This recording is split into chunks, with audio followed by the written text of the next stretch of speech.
Hi everyone, thank you for joining us today. I'm delighted to be joined for our Financing Your Supply Chain webinar by Pauline Prockter and Sharon Perry. Pauline is from the New Anglia Growth Hub and Sharon is from Innovate UK. They'll be talking to you in just a few minutes about the funding and support that's available at the moment for local businesses to take advantage of. Before we do so, I want to just introduce myself. I am Emma Alderton and I'm the Suffolk Supply Chain Engagement Lead here at Suffolk Chamber of Commerce.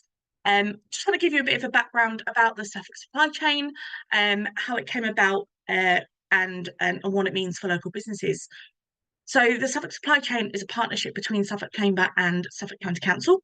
It's funded through the Suffolk Inclusive Growth Investment Fund, which is a public sector leaders' pot of money that we're very fortunate to take advantage of.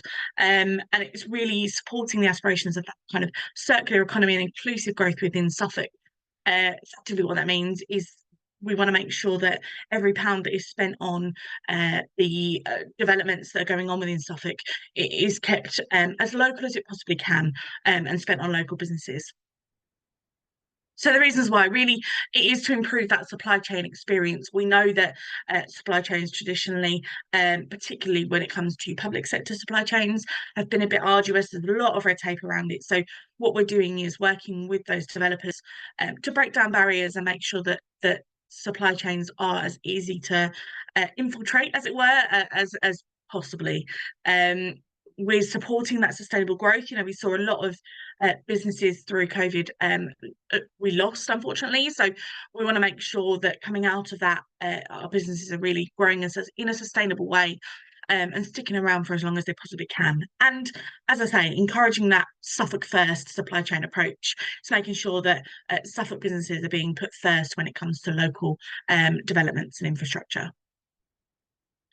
As well as the opportunities being showcased to local businesses, what we want to make sure as well is that you are getting as much support as possible. So what we've done is we've compiled a whole load of resources that are available on the Suffolk Supply Chain website. They cover everything from sustainability to social value, which we know is so important, leadership and development with training and skills, some health and safety resources, accreditations, you name it. You know, if there's something that we can support and find local opportunities for them, we absolutely will do. So the website itself was launched back in March of this year. It was designed and created by a local firm out of Lowestoft called Graphitas, and it really is that feedback that we have from it really is fantastic, and it gives you guys a place where you can showcase your business, what you can do, and how you can support the developments that are going on. The work so far, I'm really pleased to say that we've now got over 100 companies sign up to the platform. We have had nearly 800 new users since March, which is just over 6 months, and we've got a whole load of resources available as well. We've done work with US Air Force, with the local authorities, we've been exhibiting at trade shows like Anglia Business Exhibition and EGA, and that will continue to fly as we move on as well. So really, if anyone is interested and isn't yet signed up, please head to suffolksupplychain.co.uk and register your business. It is absolutely free of charge to do so. As I say, we're in a partnership with Suffolk County Council and want to make sure that we can keep it as low cost or free for as long as we possibly can. So please go ahead and register and access all the resources that are available. Without further ado, I want to introduce you to our first speaker. Pauline is from the New Anglia Growth Hub, and she's going to be discussing what funding and support is out there from the Growth Hub. Pauline, I will hand over to yourself.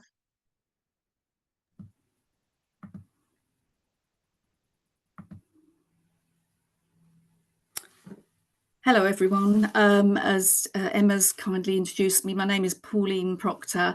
I'm the Programme Director for New Anglia Growth Hub, and we've been running this programme for about a year now, just over a year. So we do lots of things to support small businesses, but one of the things that we do is we work with all of the district councils and the county councils to promote their grant schemes. So we have to keep on top of all of the information that's coming out every day. The grant scene is a very fluid situation because grants come and go. We have the most up-to-date information. So what I'm about to walk you through is the up-to-date information, so it is as of today. It is fluid and it can change. So when I've gone through all the slides, what I would like to say is the best thing to do if you're interested in any of these grants that I talk about is come through to the Growth Hub, and you'll come through to one of my team, and we will walk you through what grants are available at that moment when you come through and whether you fit the criteria. So I'll just give you a bit of a flavour now. So the first grant I want to talk about is a revenue grant. If you could click through, Emma. So this revenue grant is actually a grant that it's been out for a few weeks now. It's a grant pot replenishment actually from West Suffolk Council. So West Suffolk are offering a grant of between 5,000 to 10,000. Projects are exclusive of VAT, so you can't actually fund the VAT part of your project, but they'll look at anything between 10 and 20. It's a really good grant scheme, so it's a 50-50 contribution. So the intervention rate is 50%. With West Suffolk, the grants are actually paid at the front end. So if you apply for a grant and it's given to you, once you've got the offer letter, they'll pay that funding out to you, which is a really nice feature actually for a grant. And if you get the money up front, obviously you don't have to service that other part up front and then claim it back yourself. So nice that they offer that. The grants, so they call them revenue grants, and this tends to be a term that we use for consultancy. So if your business is looking to bring in some marketing, looking at revamping your website, CRM changes, maybe you haven't got a CRM and you're looking to bring one in, IP, patent work that you might be looking at, even ISO consultancy. So if you're a business that wants to bring in that quality assurance and you're looking for some help with that, this grant might be for you if you're sitting in West Suffolk. So all projects need to be completed within 12 months of the panel decision. Your physical trading address must be based in West. So you must be in West Suffolk for this particular one, and you must you can't have an address that is an accountant's address or a PO address. So no virtual addresses. It has to be the physical business that's trading in that area. Emma, do you want to move on? Thank you. So capital grants. And again, this is capital grants for West Suffolk. So these grants are aimed at businesses that are looking to grow. Most of the grants are aimed at that growth in a business. So if you're looking to become more productive, you're looking to encourage innovation, it might be that you're looking to become more environmentally sustainable. West Suffolk have grants between 1,000 and 20,000. So the total project that you might be looking to achieve is between 2,000 and 40,000. Again, with this capital grant, it's a 50-50 contribution. So 50% of the total project to be paid by the grant funding. You can use this one for capital equipment. So machinery is usually a favourite. It could be equipment, energy efficient items such as solar panels, electric plant vehicles, or even refurbishment if you are visible from the high street. So that's quite a broad range that you can cover there with the capital grant in West Suffolk. Again, same as the previous grant, the revenue one, all projects need to be completed within 12 months of the panel decision. Businesses must be trading, as we said before, in the Suffolk patch, so no virtual or accountant's addresses. And if you don't mention that at the front end and you get through to the due diligence, it will be thrown out at the end on due diligence. So it's better to sort of flag that at the front end with us. Bury St Edmunds is unfortunately not included on this capital grant. So the funding comes from something that we call the RPF pot, which is a rural prosperity fund pot. So rural meaning that businesses have to be located rurally. So unfortunately, if you sit in Bury St Edmunds, you can't go for the capital grant, but all other businesses sitting in rural patches within West Suffolk can go for that. Next slide, please. So again, we have capital grants in Baber and Mid. So if you're a business sitting in Baber and Mid, there are grants between 2,000 and 30,000. So the total project, excluding VAT, can be between 4,000 and 60,000. Again, we've got this 50-50 contribution. So the grant piece will be 50% towards what you're looking to do. And this tends to be standard across all of the districts, because at the front end, when the districts sort of got together in their consortium, they decided that they wanted a Suffolk-wide grant that would kind of look the same across the piece, and it actually makes it quite easy to administer. So all of the application forms are pretty similar, and that helps us as a growth hub when you're coming through, that we can walk you through that process as well. So in this particular case, the capital grant scheme is again aimed at capital equipment. So it could be machinery, energy efficient items, solar panels. Solar panels is quite a nice one. Lots of businesses are looking to do that. So, you know, that's quite a nice thing to have in there. Electric plant vehicles, and again, the refurbishment from visible from the high street. So same rules apply, all projects to be completed within 12 months of panel decision.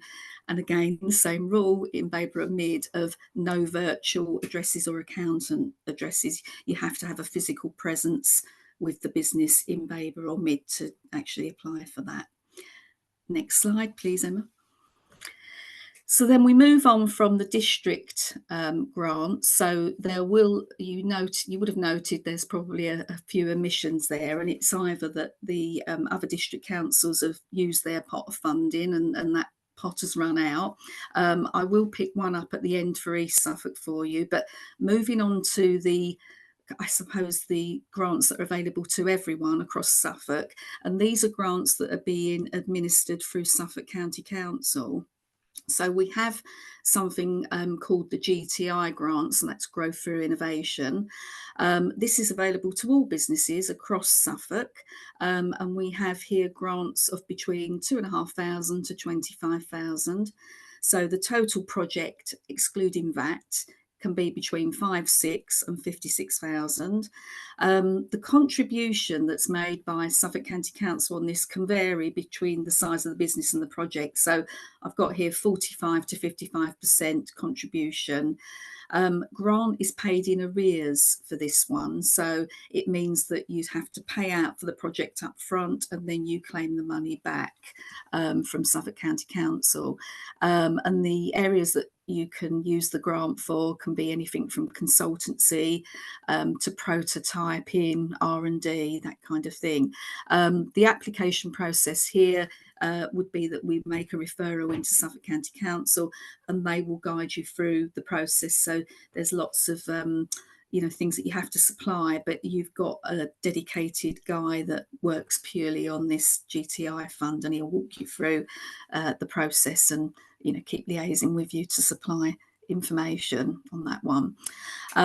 So I've got here that this grant can be used for pre-revenue businesses. So if you are a pre-revenue business and you need to, fund consultancy or prototyping, R&D, anything that you need to do before you get that business off the ground, I'd say it's worth speaking to us, and then we can kind of rule it in or rule it out. So always talk to us and never just think that won't work for me or for my business.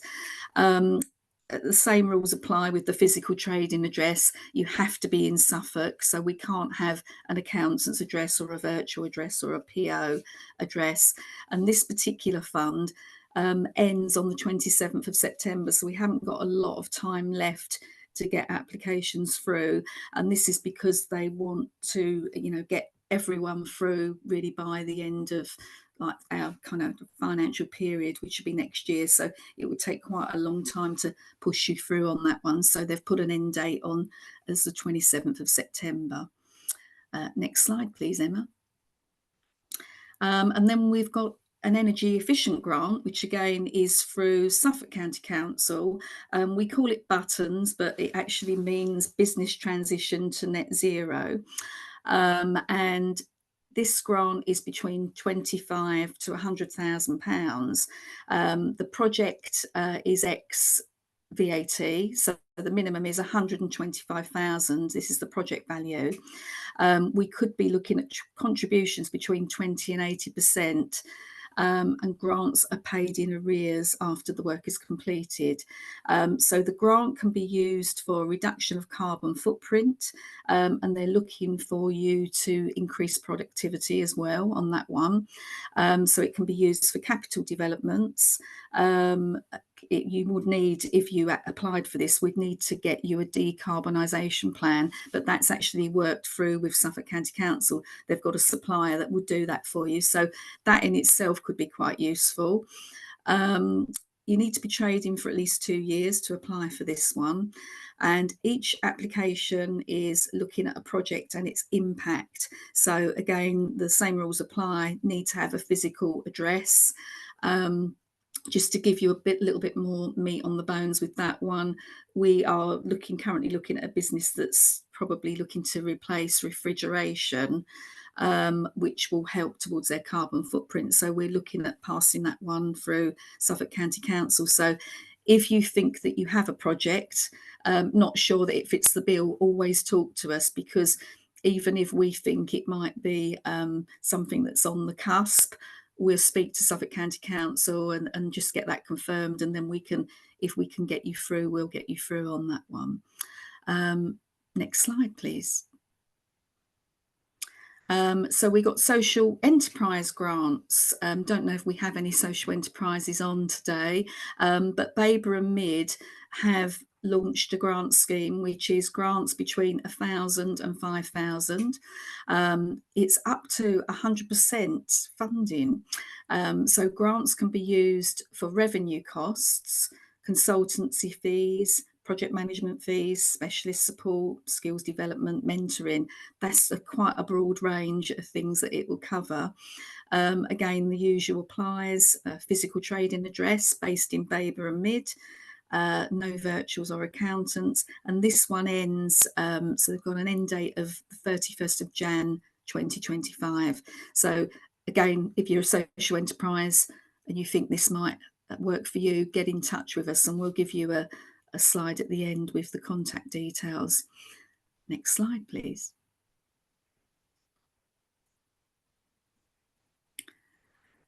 So we've got the contact details here. So we quite like a contact via website because, whoops, we like you to come through via website if you can, because what we'll ask you to do is complete a contact form, and then we can refer that out to the advisors, and they usually contact you probably from the day they receive that. So we're pretty agile at getting back to clients. So if you get hold of us on the website contact us form, they will come back to you. If you prefer to call, we do have a telephone line, which is the 0300 one, and you just press 2 for Suffolk and you'll get one of us. You usually get Gemma, our lovely lady who does our admin, but if she doesn't pick up, it will usually come through to one of the team, and you might even get me as well. So that's the contact. I've had a late arrival grant that I haven't got a slide for, so I just want to flag this one up as well. So we've got a new grant that has come out from East Suffolk, if we have any East Suffolk businesses. This grant is being delivered through Community Action Suffolk, because it is geared towards community interest businesses, but in addition to that, it's also available to limited companies and sole traders. So the grant is a capital grant. They are looking at businesses that want to look at their net zero, businesses that might want to diversify. So it's even available to farming businesses as well. So if they're looking to diversify into other things, The areas that are not covered in East Suffolk are Lowestoft, Martlesham and Woodbridge, because again, they're deemed to be towns, whereas this funding is something called RPF, which is the Rural Prosperity Fund, again, which covers all businesses in East Suffolk, barring the sort of larger towns. If you want to talk about that and you're based in East Suffolk, I'd say again, come through on that contact us form. This one we're not delivering, but we are referring back out into Community Action Suffolk, but we can actually walk through the guidance notes with you and sort of see what you want to do and whether that will fit the bill for that particular grant. The end date of it is the 27th of September, but they have got another round in December. So if you missed the boat on this one and you think that you like the sound of that, come through. If you like the sound of any of the grants or you're not sure whether you'll be eligible, always talk to us, because we're seeing new grants, new pots of money are appearing from the different districts, and it might be that the day that you contact, there might be something new that we can let you know about. So I hope that's given everyone a bit of a whistle stop around grants. As I say, please remember it is a very fluid situation. So these pots of money come and go depending on how many applications these councils get in at any one time. So the contact point is always the Growth Hub. I said to Emma that I wasn't just going to talk about grants, and I wanted to just say that in terms of what the Growth Hub can do for you, we're not just a grant shop. We can support you with help with your business, and we can look at your website and do a website review for you. We can help with your social media. We put lots of workshops on different subject matter. We do one-to-one support as well. So if you're looking to develop your business plan further, then my guys can support you with that. We have a fantastic diagnostic tool which we can let you have for free, and you can use that in your business to work out the strengths and weaknesses or areas for development, and we'll walk you through that, and that can be really useful. You get a really lovely report at the end of it that you can use to take your business forward. So I'd say do contact us, talk to us about any of the grants, and we're here to help. Thank you, Emma. Lovely, thank you, Pauline. That was really useful, and great to see that there's so many grants available. So that's fantastic. Thank you. What I'll do is I will hold questions until the end. I'll invite Sharon now to join us and take us through her slides. Thanks very much. Yeah, thanks, Emma, and hi everyone. So if you don't mind, go to the next slide, please. Thank you. Just a welcome from me and an introduction. I'm Sharon Perry. I'm a knowledge transfer advisor working for Innovate UK. My role is mostly about supporting businesses in the East, predominantly in Suffolk and Norfolk, to access funding to help them fund collaborative projects with universities and other research and technology organisations. We do that through a specific scheme called Knowledge Transfer Partnerships, which I'll go over in a little bit. But today I'm going to talk to you about opportunities a bit wider than that and give you a flavour of what Innovate UK is about, if you're not familiar with us as an organisation, and to discuss not just funding, but the other kind of opportunities that are available. So if you don't mind moving on 2 slides, Emma, that'd be great. So as the agenda, we're going to go through a little bit on what we might mean by innovation and how we look at innovation with businesses, give you a brief overview of who Innovate UK are, and then we'll talk about products and services that are available and how you get information on those products and services. I'll then spend a little bit of time on collaborating with universities, because I think this is probably, if you want to do research and innovation type projects, probably one of the best steps that you have in terms of getting started is to work with a university partner to help you on that journey. And then at the end, I'm going to mention something called the Innovation Grant Mentoring Programme, a really innovative programme that is open just to Suffolk and Norfolk businesses. So I'll describe that at the end. And then we'll have some time for questions. So Emma, if you don't mind moving on. So why are we interested in innovation? Well, we know that it's not just the lifeblood of any business, but it's also the engine that is going to drive economic recovery and also have societal and environmental impacts. And it is the key to our future growth and prosperity, which seems somewhat bleak at the moment. But you would have heard during all the run up to the election, all the parties involved were talking about growth as being one of the key factors in returning the UK's economy back to prosperity. And businesses leading that innovation, we can deliver that economic growth, better jobs, more interesting jobs, jobs that are fit for the future, and hopefully better living standards for everybody. So to Innovate UK, innovation means the commercially successful development of new products or improved products, processes, services and business models based on new ideas and technologies. So, and the UK is still a great place to do innovation and business. We'll come to that in a minute. Because we have I think we call it like a soft skill or a soft set of expertise with our world-leading scientists and universities that are here to support businesses. And we also have world-class business sectors in areas such as aerospace, automotive, health, infrastructure, construction. We could go on and on. So even with the recent sort of commentary on new budgets and changes, the government had committed to increasing the total UK research and development investment to up to £22 billion a year, which is around 2.4% of GDP by 2027. So we want to make sure that the environment is right for the country to achieve this and for the UK businesses to capitalise on these opportunities. And if you don't mind going to the next slide, please, Emma. So we are still ranked number 4 in the Global Innovation Index. That means that in all the countries that register for this particular index across the world, we are the 4th most innovative nation. We know to be more productive, we need to be more innovative in how we use our workforce, and companies who invest in R&D are more likely to have high productivity, potential to develop exports and export markets and generate economic growth for our economy. So moving on, please, Emma.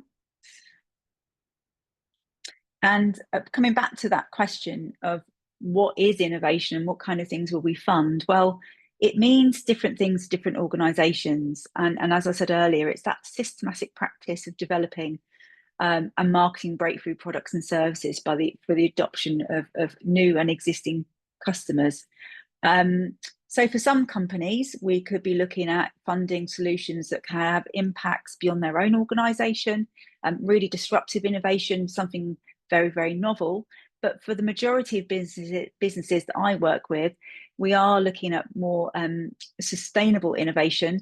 We're looking to implement changes and incremental improvements by solving problems that are well known to a business and with new thinking and different approaches. And this is where most of our innovation happens, because we're seeking to get better at what we already do and wanting to develop our capabilities. And the reason I say that is because I think a lot of companies I work with, the kind of improvements and the changes that they're making almost as routine, almost as business as usual, they don't view as research and they don't view as innovation, but actually they are and potentially open to funding and support, which will help you as an organisation de-risk implementing that innovation strategy. So if you don't mind moving on, Emma, so just to demystify who Innovate UK are. So the role of Innovate UK is to provide resources, funding and opportunities to all types of businesses. We're a cross UK innovation agency, and we want to help you guys realise the potential of your new ideas and also see how we can get businesses to work more closely and more collaboratively with the UK's world-class research base. So we will help UK businesses to grow through the development and commercialisation of new products and services. supported by an outstanding innovation ecosystem that is agile, inclusive and easy to navigate. And when we say UK business, I think Pauline was mentioning this earlier on, we're looking for companies that have an operating footprint in the UK. So slightly different to maybe some of the things that Pauline was mentioning. So we're looking for companies that operate in the UK, have a registered business entity on Companies House, a registered company number, and can prove that they contribute any exploitation from their innovation project that will contribute to our economy. That means that we don't preclude necessarily large companies or international companies. And the main thing about contacting an agency like Innovate UK and getting involved with us is that we're here to de-risk your innovation. And we've worked on, myself personally, I've worked on hundreds of innovation projects over the last few years. And we're here to support you and help you find ways of being successful in your projects. We're not here to do the innovation for you. We believe the skills and talent for that lies within your own business. We just need to plug those knowledge gaps and help to support those projects for you, as well as give you resource and funding to do that too. So moving on to the next slide, please, Emma. So 3 important words just to keep in mind. And you know, we had an Innovate Local East event last week, which I'll talk about in a minute as well. But what we want to do is to inspire you to look at what you're doing in terms of R&D and create a shared vision of what our world might look like in the future, making that opportunity visible and compelling, and understand what the trajectory of technological change might mean for global markets and for companies and their offerings, and to help produce local strategies and roadmaps for priority sectors. The other big part that we do, which is often underplayed or not seen very well, is we're here to connect people. We work with thousands of businesses across the UK, and we know people are interested in utilising technology or supporting the development of some of the technologies that you might be working on.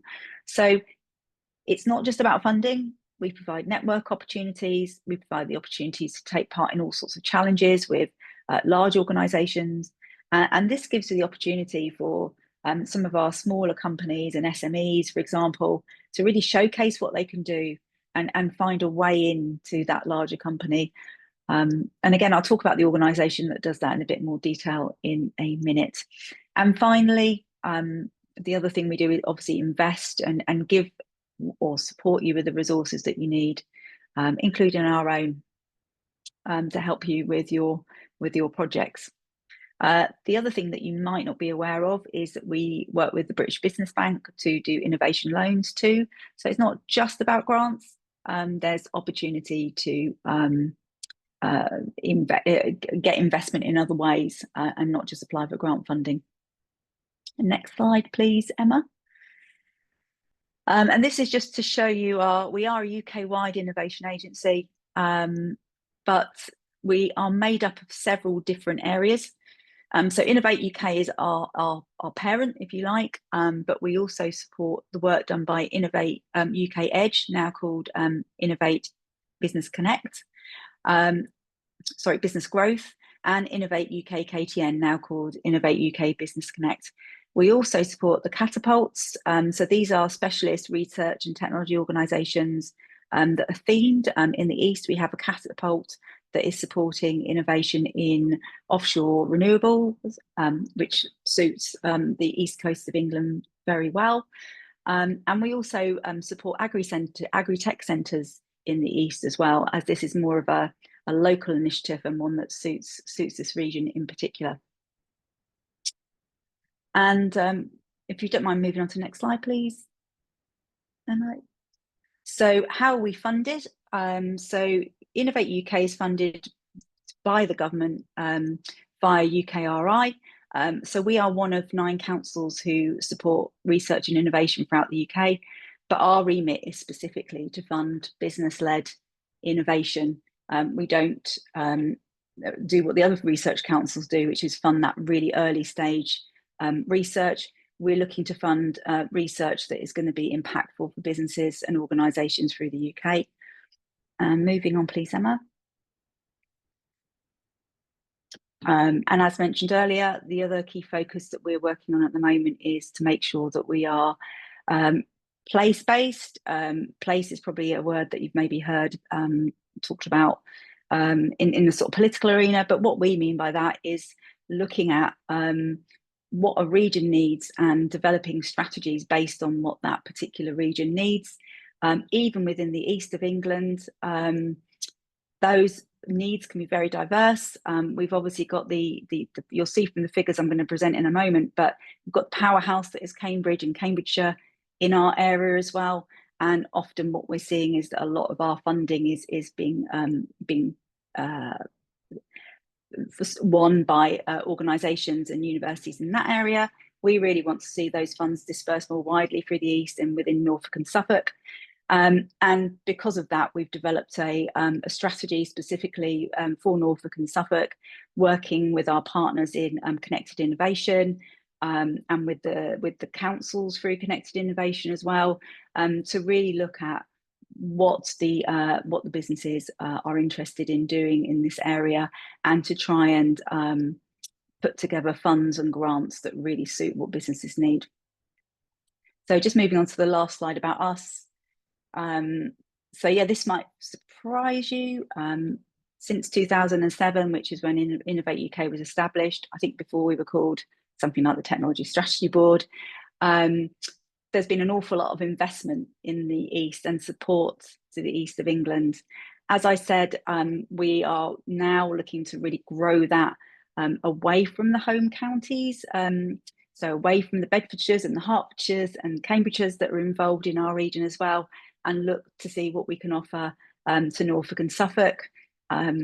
We've got another programme that I'll talk about in a moment, and that is all about specifically supporting businesses in Suffolk and Norfolk to access Innovate funding, because we know that it's the success rate is much lower in this area of the East of England than it is for other counties. Okay, so moving on to a little bit about our products and services. So the next slide, please, Emma. So I can't really do what Pauline did and go through every single product and service that we offer.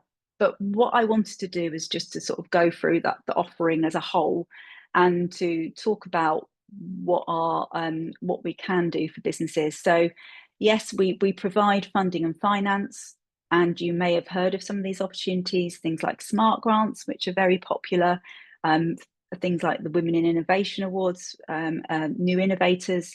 So we have probably at any one point around 20 to 30 active calls open. So these are competitions where you can apply for grant funding and finance. Most of that funding is match funding. So that means that Innovate will contribute a certain percentage of the funding, and the business will contribute the remainder of that funding. Typically, the Innovate UK contribution is around 70% for most grants. Occasionally that can be as high as 80%, but typically it's around 70%. A lot of the funding that we offer as well is offered to collaborations. So your application is very much strengthened if you're able to collaborate with partners on a bid, and you've got a much higher success rate of winning a grant as well. Most of our funding as well is very much connected to particular themes and missions that are led by the government. So at the moment, these are themes around healthy living and agriculture, digital technologies, are some of the key themes, as well as transport. So they're very different funds from, they're not generalised pots, and they need a lot of thought and consideration when you're putting a grant application together. But the other service that we can offer is through our partners such as Innovate UK Edge, which is now Business Growth, I mentioned earlier on. We can offer you access to facilities such as our catapult centres, where they have, you can get a small grant of up to about £30,000 to support you developing some of your technology with the catapult centres through Innovate Business Connect. We also, as Innovate UK KTN, or Business Connect now, run lots and lots of networking events and opportunities for you to find collaborative partners on projects, or for you to showcase what it is that you're doing.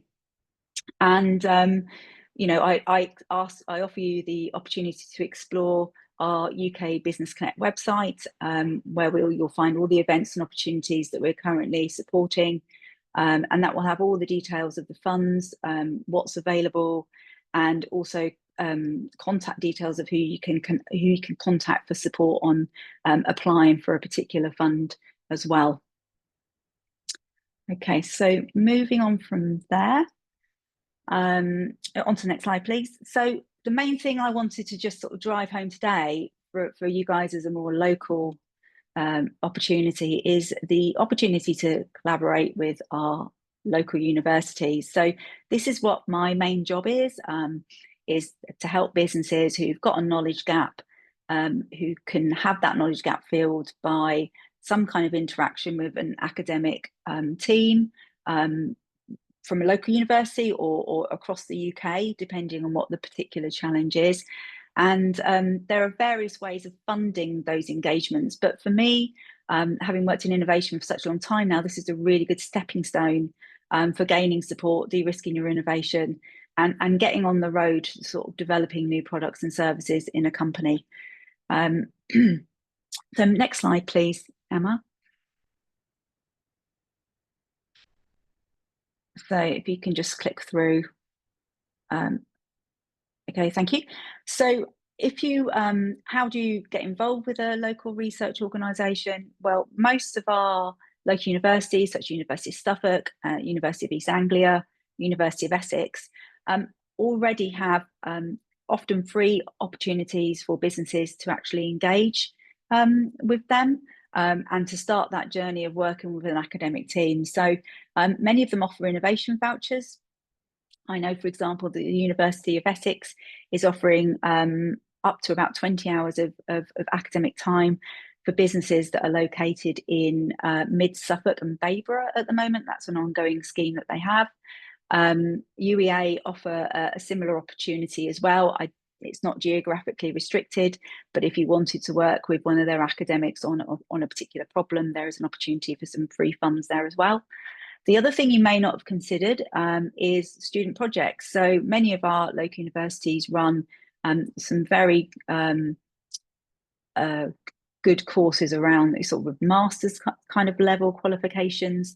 And these students at the end of their master's projects will be looking to spend some time, up to 3 months really, working on their final dissertation.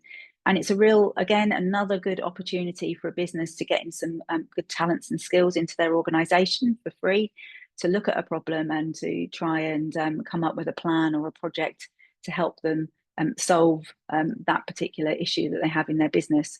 So these are often things that are quite accessible to businesses. How do you find out about them? The best way of doing that is by contacting the business development officers at the universities, and talking to them about what it is that you want to do and how you want to work with the university. Sometimes you might know an academic team that you're already in touch with, and we do have a lot of businesses already going to conferences and they're aware of who they'd like to work with. So sometimes you can go in through that particular route as well, to see if they can support you on your idea and turning that into an innovation project. The next step up is kind of academic consultancy and sponsoring a PhD. These are obviously longer term engagements, can be quite expensive with an academic consultancy interaction. So probably something that you would do once you've done some initial kind of contact with the university and really worked out whether they could help you with your particular problem. And then the final step along the way would be to apply for a grant with us, or through another UKRI competition where you're forming that collaborative partnership. You've already got that relationship with the university, and you maybe want to do a longer project, maybe up to 2-3 years, and to get some match funding to help you de-risk that and to support that innovation. Okay, can you just move on to the next slide, please, Emma? So as I said earlier on, the main product that I work on is something called knowledge transfer partnerships. up until I started working in Suffolk on KTPs probably about 2.5 years ago. Up until that point, we maybe had a couple of companies engaging in the scheme intermittently. We now have around 8 companies in Suffolk that have been awarded funding through KTP to look at a project that they'd like to do, and they're working with an array of universities. They're not, so they might be working with, I've got a couple of companies working with universities in Scotland, for example, some of the London universities. Essex is also a key point of contact for some of our companies in Suffolk. So what kind of projects are they doing? Well, a lot of it is around AI and machine learning type applications. So they're looking to improve the productivity of their business by implementing new technologies, basically, to do a variety of tasks. So I'm working with a firm of solicitors who are engaged with Essex to look at AI and machine learning projects. I'm also working with some companies that work around the logistics field. I'm working with another company who's looking to implement or to improve their products and services by bringing in aspects of 3D printing and additive manufacturing. So a real array of projects that you can do through KTP. If you can come up with an academic interaction that will help your business, then it's likely that KTP can fund that interaction.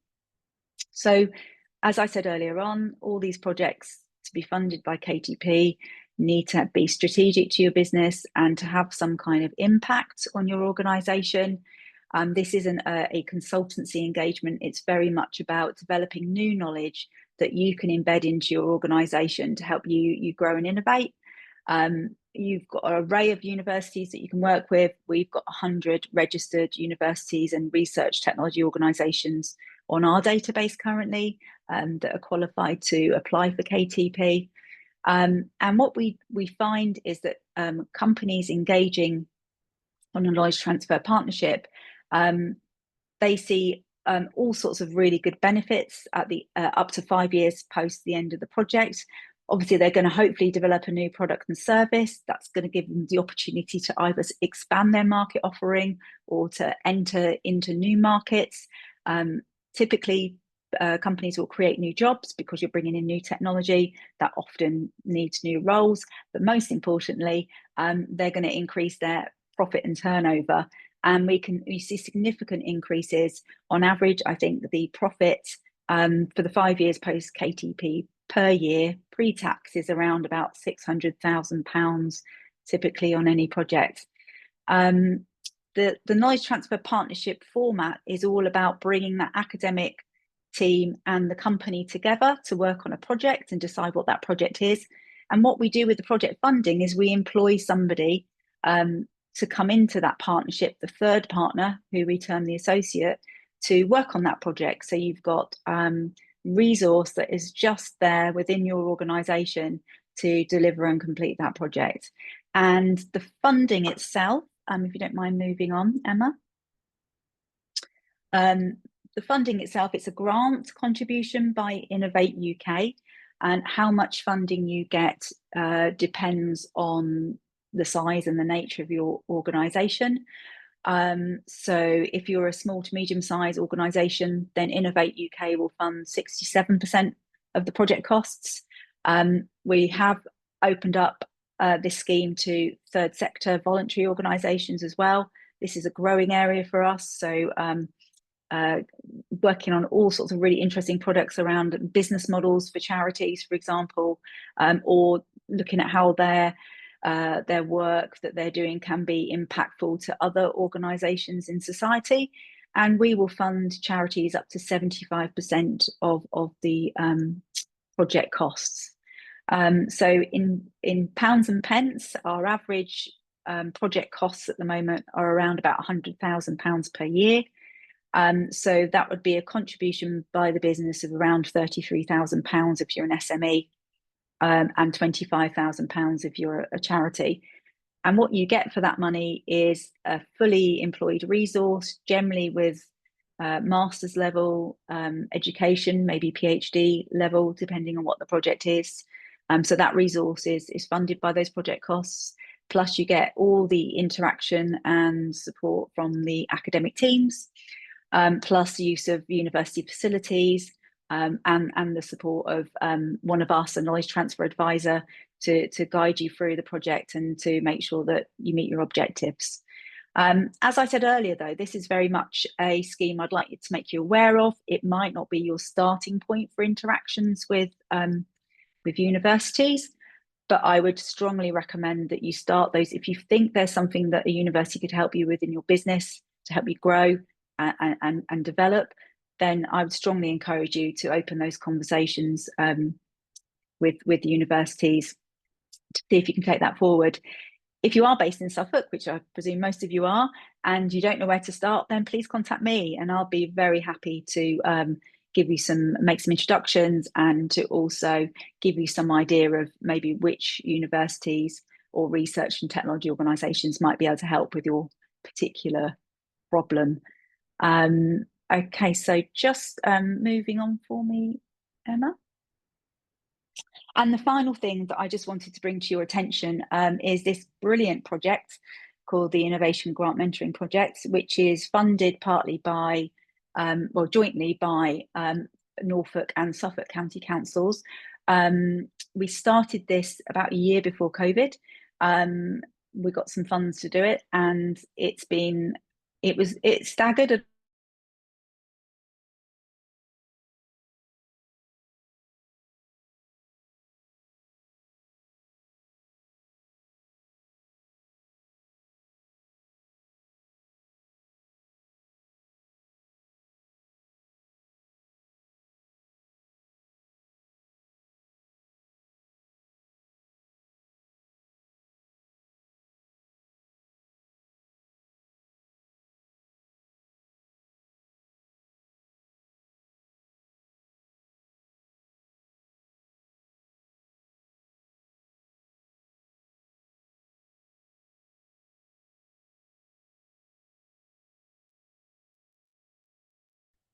Hello, I'm not really sure what happened now. I seem to have been kicked out of the Zoom meeting. But anyway, just wanted to continue with a little bit on the Innovation Grant Mentoring Project. So the reason for this was, as I said earlier on, businesses in Suffolk don't really seem to have much success with gaining Innovate UK funding.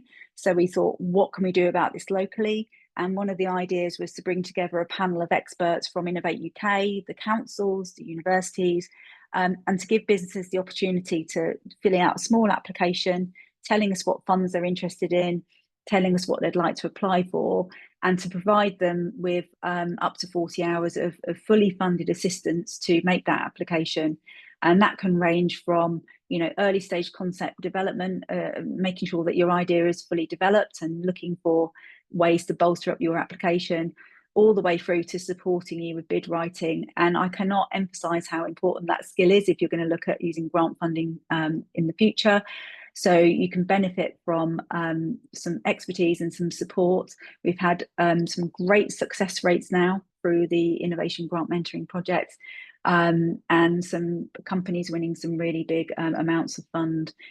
So we've achieved £2.7 million of innovation funding into Suffolk and Norfolk to date in the last, I think it's 3 years. So, and that's growing. We've seen a real uptick this year.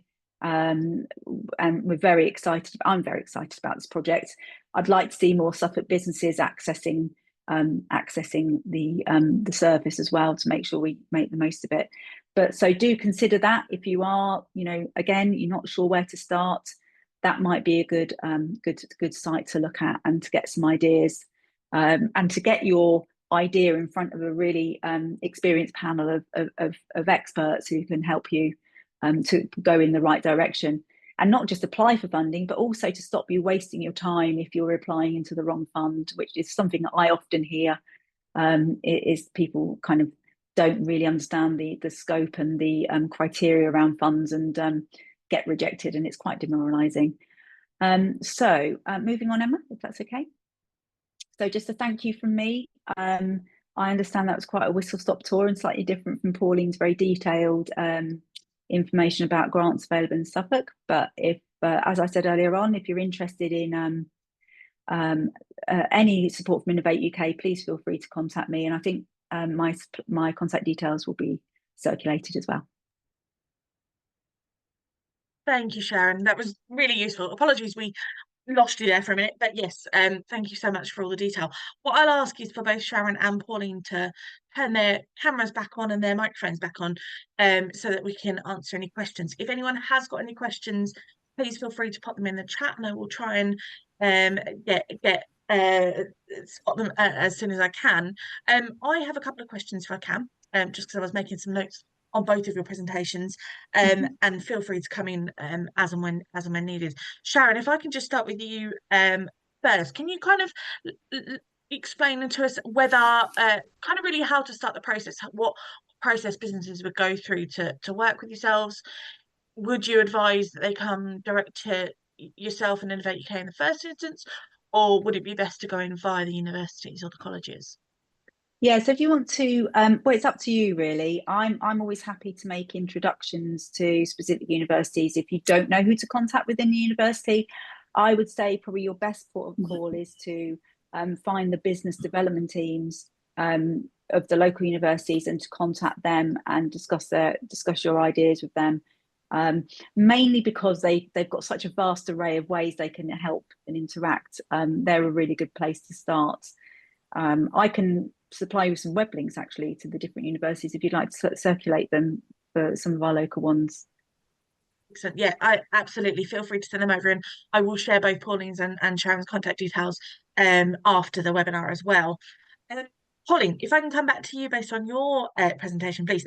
Can you just explain a little bit? Obviously, you very, very detailedly explained what grants are available at the moment. Do you have other support that you can offer businesses outside of kind of, if they're not necessarily looking for grants, is there any other kind of support that the Growth Hub can offer to businesses?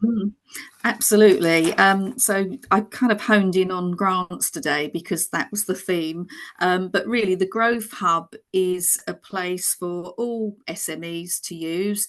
I suppose we're the conduit, really, that we can refer businesses out to all of the other organisations, even Innovate UK, if we had a business that was eligible for Sharon's kind of support.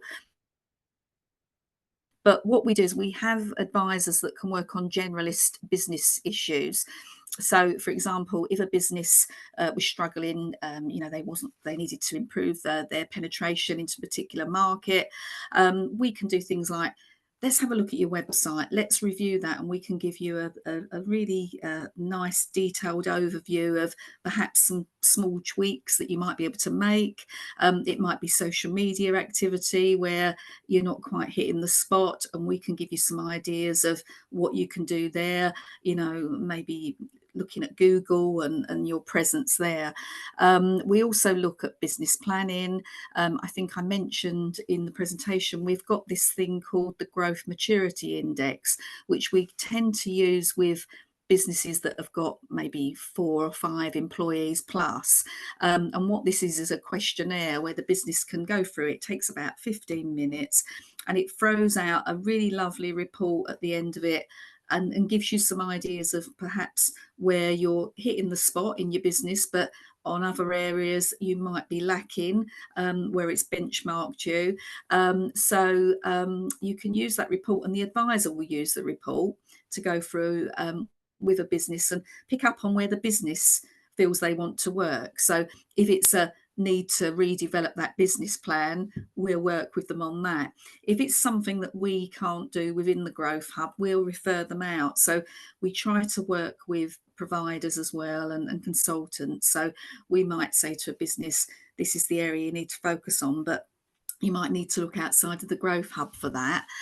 So getting back to what I said before, it's really a conduit. It's acting as a place, a first port of call for businesses, and we can refer them into grants, we can refer them into workshops, Innovate UK, or wherever they need to go. But I think, just that initial contact is the best thing to do. And we also run lots of workshops as well.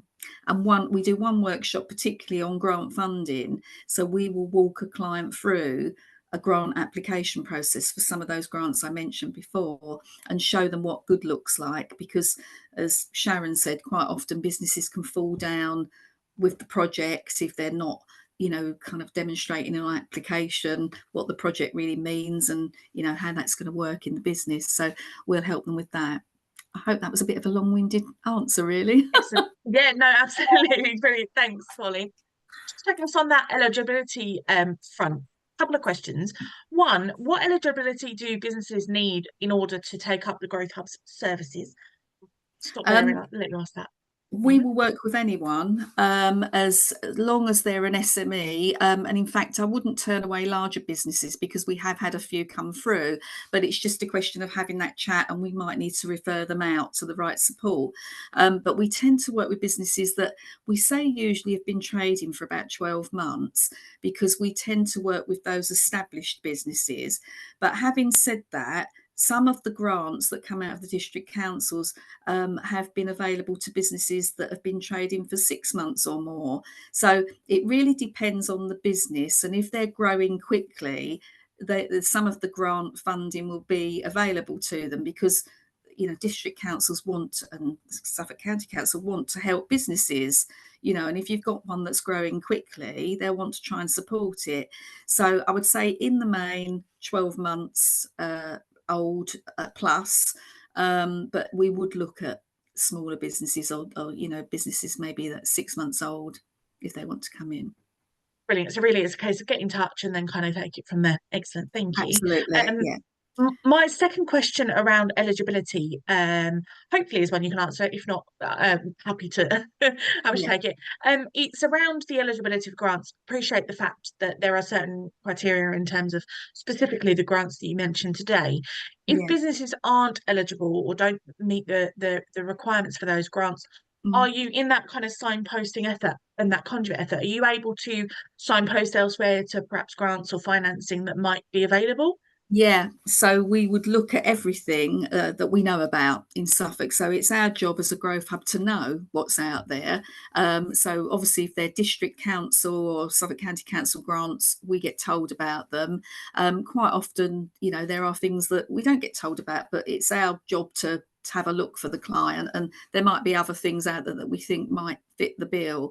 And then certainly if it is finance, yes, we would look at you know, the finance that's available to businesses. So you've got, you know, the British Business Bank we might look at if they fit the bill for that. It could be alternative finance organisations across the piece. So we tend to get involved and know, you know, what's on patch really, so that we can give clients that. It's not so much advice around the finance people that they can use, but giving them options and maybe walking them through the different options of how they can finance a specific project. Lovely. Thanks, Pauline.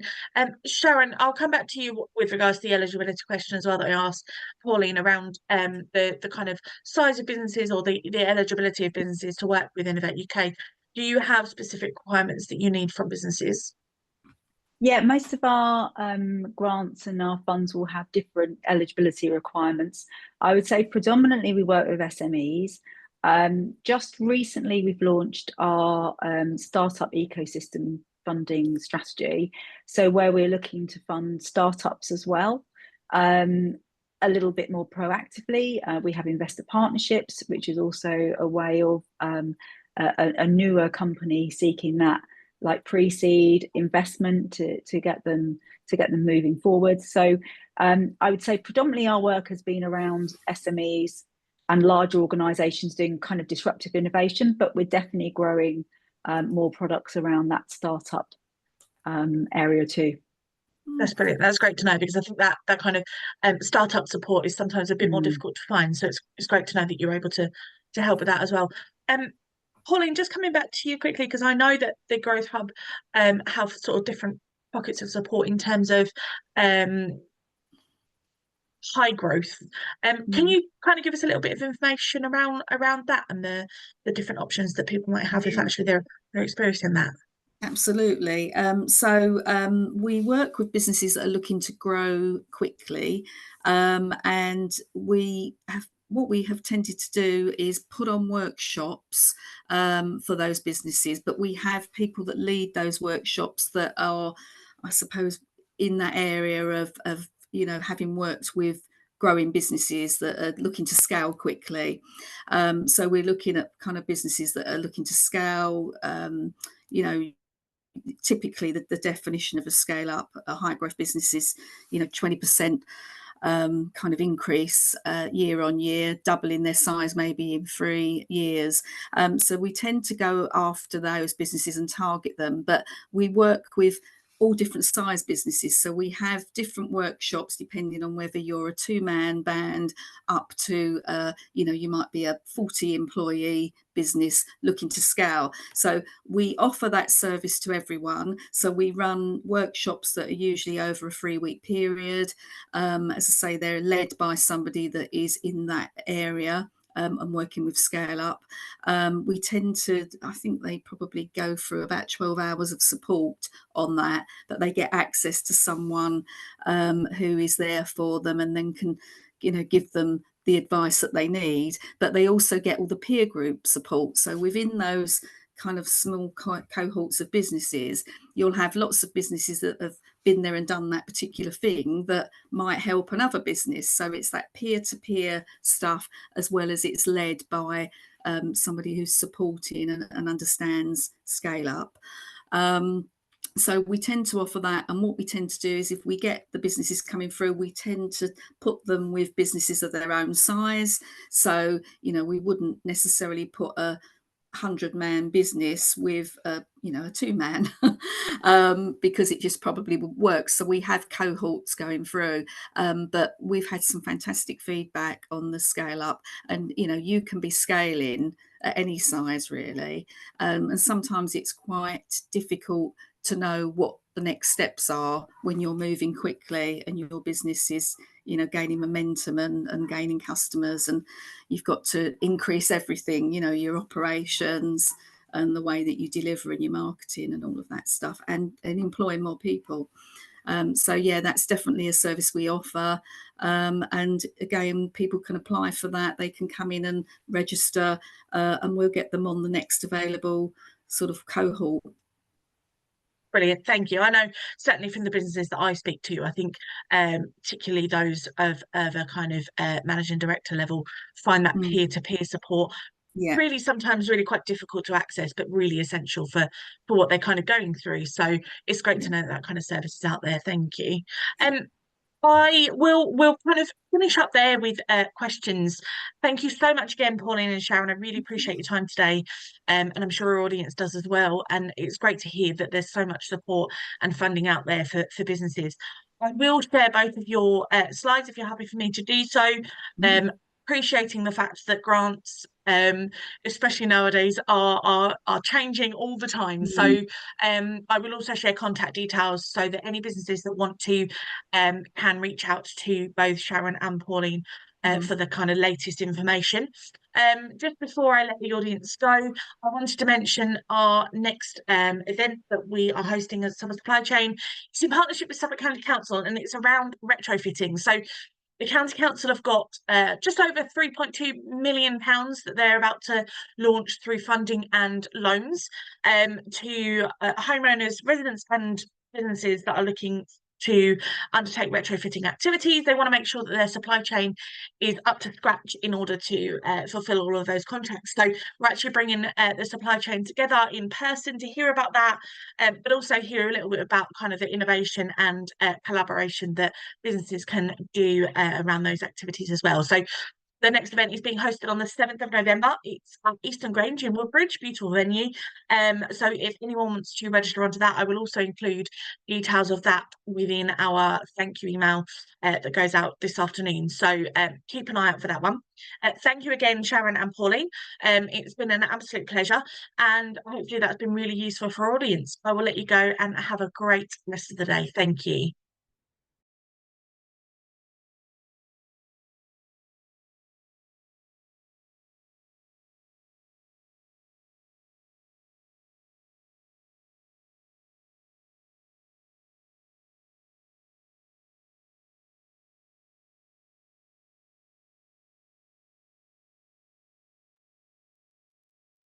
Thank you both so much. I very much appreciate your time today.